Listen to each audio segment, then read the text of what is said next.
Oi, gente, tudo bem? Hoje nós vamos para a nossa segunda aula do nosso workshop online para entender a importância das vendas na estética. Na primeira aula eu contei para você um pouquinho da minha história com as vendas. Eu fiz muitas perguntas e deixei para que você pudesse responder tudo com calma. Se você não fez o exercício, volta lá na primeira aula, porque eles são muito importantes para a gente dar andamento para o nosso workshop. Todo esse exercício é para te ajudar a ter clareza na sua conduta diante da venda. Se de alguma forma você associar as vendas a algo ruim, vai ser muito difícil para você desbloquear para aprender a vender. Isso pode atrapalhar a realização dos seus sonhos e te impedir de agir. E realmente é o agir que nos leva a realizar o nosso sonho, não é só ficar sonhando, né? É a ação. Eu sei, eu já estive nesse mesmo lugar e todas essas perguntas eu mesmo tive que responder um monte de vezes na minha caminhada na estética e na beleza.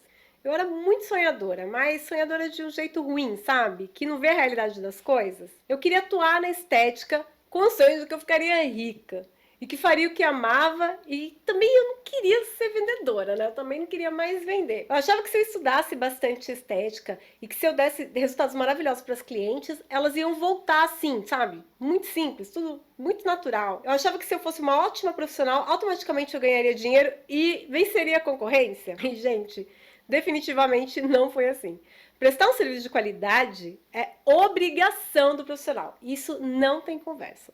Se a pessoa não presta um bom serviço, realmente não tem nem que pensar em vender. Tem que primeiro melhorar o seu produto ou o seu serviço. Mas se você tem um bom produto ou um serviço muito bom, se você não colocar em prática as técnicas de venda, você vai ficar patinando sem sair do lugar. Quando eu comecei a atuar no meu primeiro emprego, eu me deparei com a realidade que eu mais quis fugir. Tinha metas de venda de tratamento, tinha metas da venda dos produtos, tinha carga horária, trabalhava de final de semana, trabalhava de domingo, e eu ainda tinha que colocar cliente na minha agenda, dar resultado, contornar a objeção, lidar com o concorrente do mercado e ainda lidar com as concorrentes dentro do meu próprio espaço. As profissionais que tinham muito mais experiência que eu ali naquele momento. Quando eu comecei a atuar na estética, eu vi que eu não era nada. Se eu não inovasse de alguma forma, que eu buscasse trazer à tona tudo que eu tinha aprendido com os anos de experiência com vendas e atendimento, eu jamais ia conseguir bater uma cota ou sequer fidelizar uma cliente. Eu estava começando a atender e se eu ficasse me comparando também, que eu era inferior, eu ia me desanimar muito. Então eu foquei no meu diferencial. Eu sabia técnicas de vendas e sabia atender muito bem.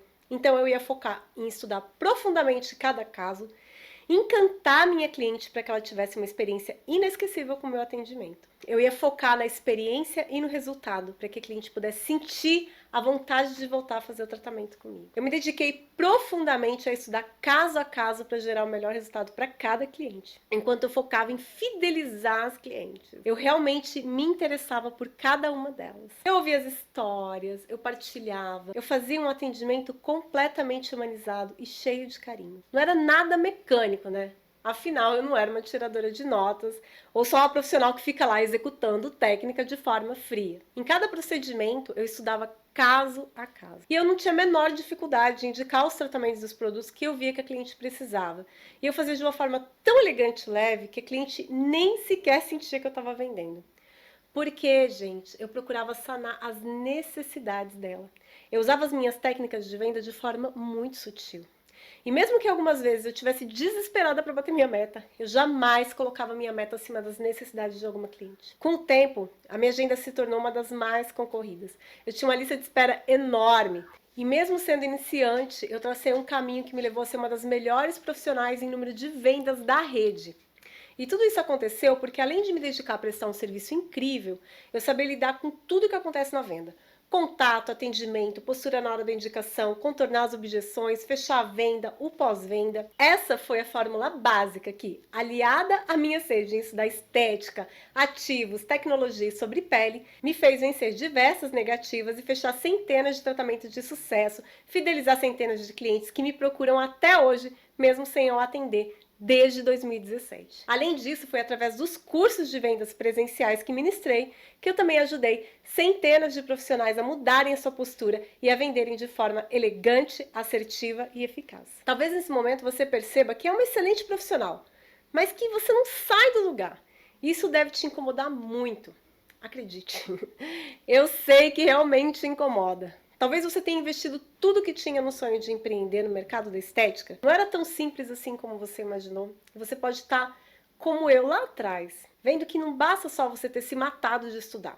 Você precisa fazer algo diferente. Talvez você já tenha feito um curso maravilhoso, já tenha feito diversos cursos de aprimoramento, já faça um tratamento impecável e mesmo assim as coisas não fluem.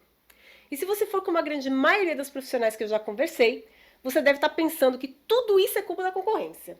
Mas eu vou te dizer uma coisa, não é. É sua responsabilidade.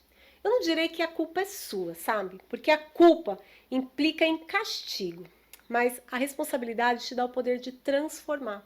Eu imagino que você pode ter até ficado um pouquinho brava comigo agora. Deve estar dizendo, né? Como assim? Minha responsabilidade, você não sabe nada. Aqui do lado do meu espaço tem uma profissional fazendo a sessão por R$ 9,90. Está acabando comigo. Não tenho como competir. A concorrência é desleal. Então, gente, esse é um erro da sua parte. Porque você já parou para pensar que a agenda dessa profissional pode estar tão vazia quanto a sua? Você já fez as contas de quanto ela ganharia cobrando um valor tão baixo? Se você não baixou seu preço, você provavelmente sabe que não tem como cobrar um valor tão baixo. Ainda mais quando você paga um aluguel e tem todos os gastos de empreender. E outra coisa, pare de esperar a lealdade da concorrência. Eu sou super a favor em colaborar, em não ficar competindo, em não puxar o tapete, em não ficar denegrindo a imagem do concorrente. A ética sempre deve prevalecer. Mas esperar que a concorrência mande cliente para você e que não faça suas promoções é ingenuidade da nossa parte. Lá atrás, quando eu comecei a atender, e eu vi que eu não era Alice no País das Maravilhas, eu não podia ficar esperando que as pessoas passassem a mão na minha cabeça e dissessem: pobrezinha, ela tá começando agora, é um zero à esquerda, vamos deixar as clientes para ela. Gente, jamais isso ia acontecer. Eu estava no meio de grandes profissionais que tinham família para sustentar, assim como eu. Então eu tinha que buscar, dentro da ética e do respeito, fidelizar as minhas clientes e fazer as minhas vendas. E foi isso que eu fiz. E aí, quando eu comecei a empreender, tinha uma vizinha minha que cobrava a metade do valor que eu cobrava. E ainda tinha aquele banner enorme no portão, escrito lá: limpeza de pele a R$ 35. Era uma luta, porque volta e meia vinha uma cliente falando assim: nossa, mas você é muito careira, hein? A menina ali cobra R$ 35. Mas, gente, eu não arredava o pé. Eu não ia baixar meu preço para depois as pessoas sapatearem na minha cara. Eu coloquei na minha cabeça que assim como eu conquistei clientes antes, mesmo que eu estivesse recomeçando do zero, eu conquistaria clientes novamente, sem mendigar nenhum cliente. E é isso que você precisa entender. Você tem que se destacar pelas suas qualidades, pelos seus serviços, pelo seu atendimento e não pelo seu preço. Mas a maioria das profissionais ainda tem medo de vender. Tem medo de falar para a cliente que elas precisam de um determinado tratamento. Tem medo que a cliente ache caro. Tem medo de tudo. Mas enquanto elas têm medo de vender seus serviços de forma ética, elegante e eficaz, o concorrente não tem. Agora me responde uma coisa. Você já travou na hora de falar para sua cliente que ela precisa de um determinado tratamento ou de um home care? Você já sentiu medo de que a sua cliente pensasse que você estava empurrando para ela um produto ou um serviço que na avaliação você constatou que a pele dela precisava? Você já omitiu um tratamento que poderia mudar a vida da sua cliente porque você teve a covardia de falar para ela que aquilo seria maravilhoso para a pele dela? Responde de forma honesta cada uma dessas perguntas e me fala: você acha que se seu concorrente atendesse essa mesma cliente, ele teria medo de falar para ela o que ela precisa e vender para ela o produto que poderia fazer diferença na vida dela? Você acha que se a sua cliente fosse em uma farmácia comprar um filtro solar, por exemplo, o vendedor ia ficar com medo de falar para ela qual era o melhor para a pele dela? Você realmente acha que você não vende por causa da concorrência? Ou o seu medo e a sua falta de interesse em buscar aprender a vender e como sanar as objeções e as necessidades da sua cliente estão deixando você paralisado? Reflita sobre tudo isso. Não há nenhum problema em termos errado um pouquinho até aqui. Eu mesmo errei tanto, muito mais do que eu gostaria de admitir, muito mais do que eu acho que eu precisava errar. Errar faz parte do processo, mas corrigir os erros vai te dar uma força para mudar de verdade. Para finalizar essa aula, eu quero propor mais um exercício para você. Eu quero que você anote todos os medos na hora de vender para suas clientes, um por um. E também anote tudo que você ganharia se você conseguir superar esses medos. Se você tem medo de indicar um tratamento que seria bom para sua cliente, anote como seria bom se você conseguisse falar para ela. Anote os ganhos. A sua cliente ficaria com a pele mais tratada, ela poderia se sentir mais bonita, mais autoconfiante no dia a dia, além de deixar a pele dela muito mais resistente e saudável. Agora imagina ela indicando você para as amigas e você ainda conseguindo aumentar o seu faturamento para poder comprar aquele equipamento que você tanto sonha. Anota tudo. Na próxima aula continuaremos falando de vendas. Até lá!